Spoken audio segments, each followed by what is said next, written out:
Pernah nggak sih teman-teman udah capek-capek kuliah atau belajar otodidak, bikin portofolio di bidang kreatif kayak desain atau digital marketing, terus pas coba kerja remote sama klien luar negeri, kamu masih bingung gimana cara pasang harga yang tepat tanpa takut klien kabur. Video ini bisa jadi titik balik apakah kamu bakal merendahkan nilai diri sendiri atau dibayar layak sesuai kemampuan dan usahamu.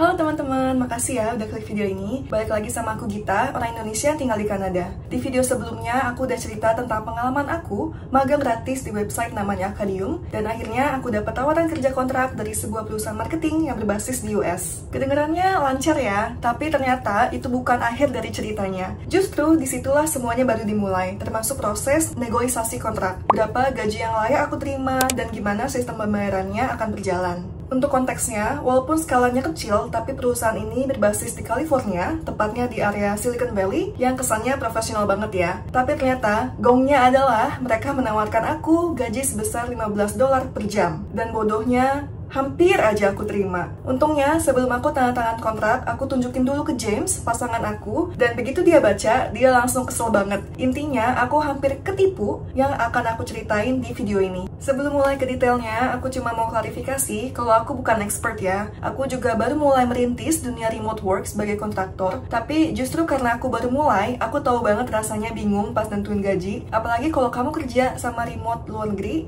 dan tinggal di negara yang berbeda, dengan perbedaan kultur dan juga standarnya. Jadi di video ini aku mau ceritain hal-hal yang aku pelajarin dan mungkin aku harap bisa ngebantu teman-teman yang lagi berjuang juga. Di video ini aku bakal bahas 1. Kenapa kita sering undervalue diri sendiri dan hal apa aja yang harus kita pertimbangin untuk pasang rate, dan ketiga, perbedaan sistem pembayaran yang aku udah jalani saat ini, dan terakhir, tips tentuin rate pertamamu yang sesuai dengan pengalaman dan skill kamu ya. Oh ya, sebagai pengingat, kamu bisa banget pakai timestamps di bawah ini di deskripsi ya, kalau kamu udah ngerti sebagian topiknya dan mau langsung skip ke bagian yang kamu butuhin aja. Waktu itu aku ikutan trend Instastory nanya ke ChatGPT, what's the curse of my life gitu ya, apa kutukan hidupku, dan ini jawabannya.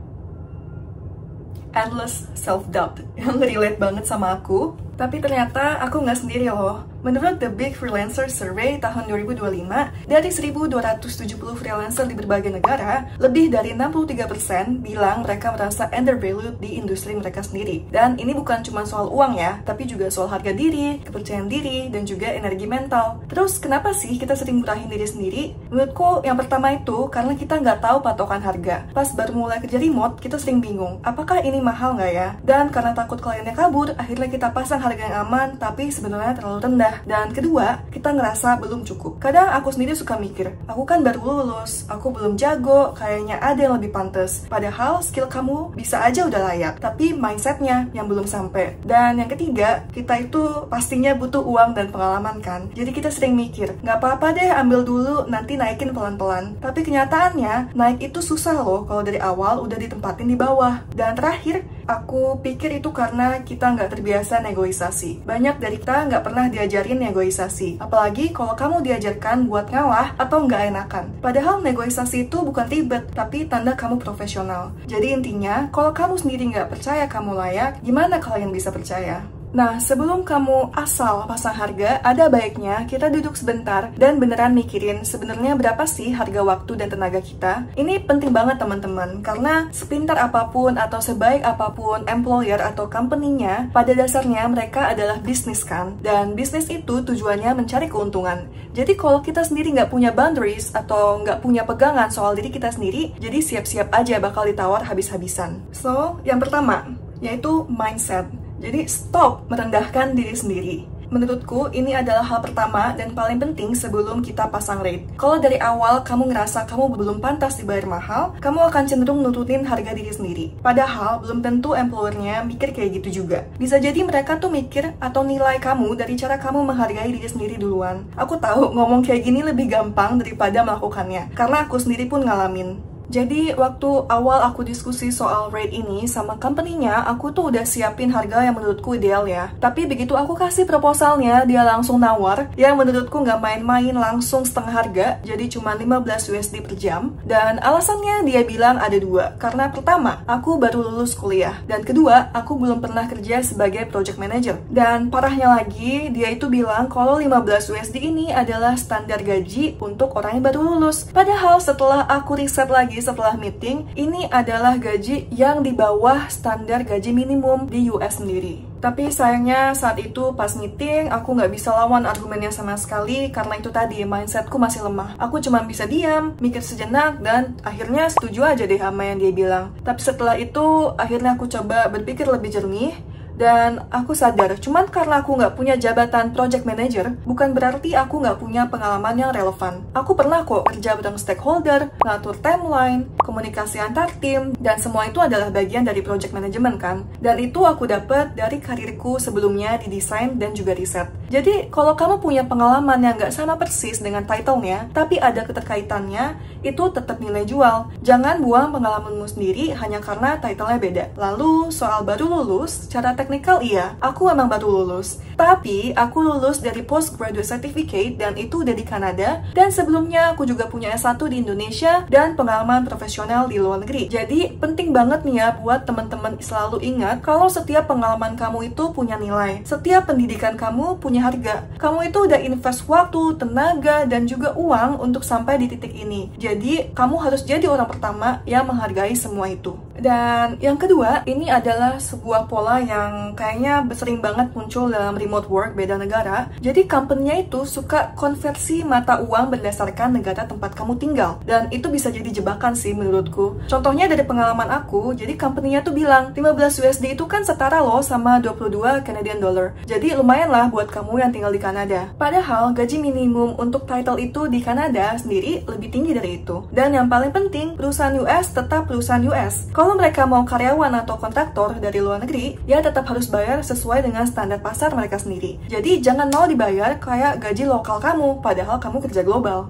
Dan yang terakhir, tapi nggak kalah pentingnya adalah jam kerja kamu. Kalau misalnya kamu harus kerja jam 10 malam, jam 11 demi klien di negara yang berbeda, itu artinya kamu udah mengorbankan waktu pribadi dan kualitas hidup kamu. Jadi, saran aku, hitunglah jam kerja yang nggak nyaman ini sebagai premium time. Kalau kamu kerja di luar jam yang normal, di jam malam atau weekend, nah rate-nya juga harus menyesuaikan. Dan waktu kamu kerja sebagai freelancer atau kontraktor, biasanya sistem pembayarannya itu ada 2 jenis, per jam dan per project. Setidaknya ini yang aku jalanin saat ini, dan dua-duanya punya kelebihan dan juga kekurangan, dan kamu perlu tahu mana yang cocok buat kamu tergantung sama kerjaannya. Dan yang pertama, yaitu per jam atau hourly rate. Menurutku ini punya kelebihan, yaitu fleksibel. Kamu dibayar sesuai waktu kerja kamu, dan juga transparan karena klien bisa tahu kamu kerja jam berapa aja dan untuk apa aja. Tapi kekurangannya, ini kadang bikin pressure buat kelihatan sibuk terus, apalagi kalau kliennya minta time taking yang aktif. Dan dari sudut pandang employer atau company-nya, ini kurang cocok untuk kerja kreatif karena proses ideasi itu kan biasanya butuh waktu diam, waktu mikir, dan juga revisi yang bolak-balik. Makanya biasanya company milih buat bayar per project buat kerjaan kreatif. Dan untuk tips, aku rasa ini cocok banget buat kerjaan yang ongoing, misalnya kayak social media management atau customer support ataupun admin. Dan kalau bisa, pastikan di awal berapa jam per minggu atau per bulan yang diharapkan biar kamu nggak tiba-tiba dikasih kerjaan berlipat tanpa kejelasan waktu. Dan yang kedua, ada jenis per project atau fixed fee. Kelebihannya menurutku ini kamu dibayar sesuai hasil akhir bukan waktu kerja. Bisa jadi lebih efisien dan sesuai value. Dan kamu nggak perlu terus tracking waktu, yang penting hasilnya sesuai. Tapi kekurangannya, kalau kamu nggak hitung dengan benar, kamu bisa rugi waktu dan tenaga. Dan juga rentan banget dieksploitasi kalau kontraknya nggak jelas. Bisa aja kamu disuruh melakukan lebih, misalnya kayak 10 kali revisi padahal cuma dibayar sekali. Project base itu cocok untuk kerjaan yang jelas deliverable-nya, tapi tetap harus hati-hati untuk scope dan juga revisi yang bisa kamu lakukan. Apapun sistemnya, pastikan semuanya tuh tertulis di kontrak atau setidaknya email, jadi kamu punya bukti nyata kalau ada perubahan di tengah jalan. Jadi, rumus awal nentuin rate itu biasanya adalah target penghasilan bulanan dibagi jam kerja efektif sama dengan rate dasar per jam kamu. Contohnya, kalau kamu butuh $1.000 per bulan dan bisa kerja aktif 80 jam, berarti rate dasarmu itu adalah 12,5 per jam.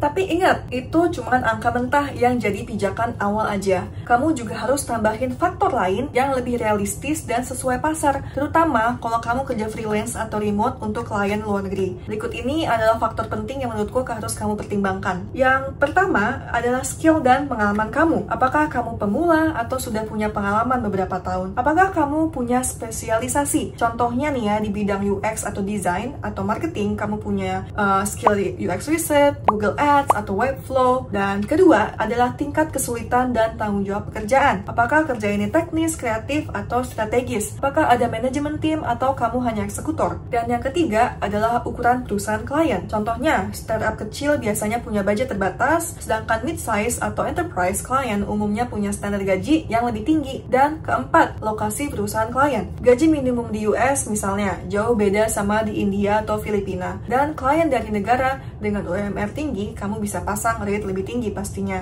Kelima adalah output yang diharapkan. Apakah kerjamu langsung berdampak pada revenue klien? Kalau iya, rate-nya juga bisa mencerminkan value itu. Dan di zaman sekarang, kamu nggak perlu lagi googling satu-satu ribet, jadi kamu bisa langsung tanya sekali pada AI platform seperti ChatGPT atau Cloud atau Grok dan lainnya. Dan ini adalah contoh prompt yang aku pakai.